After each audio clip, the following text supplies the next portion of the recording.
Hi friends, ఎలా ఉన్నారు? అందరూ బాగుండాలి, అందులో నేను ఉండాలనుకుంటున్నాను. తప్పంటారా?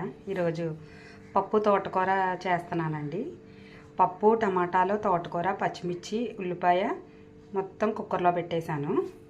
ఒక 4-5 విజిల్స్ వేయించాను. కుక్కర్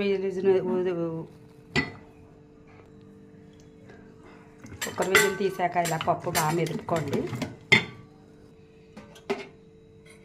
స్టవ్ మీద పెట్టి మళ్ళీ చింతపండు పులుసు చిక్కగా తీసుకొని సరిపడగా వేసుకొని బాగా ఉడకనివ్వాలి. ఉప్పు కూడా వేసుకుంటున్నానండి.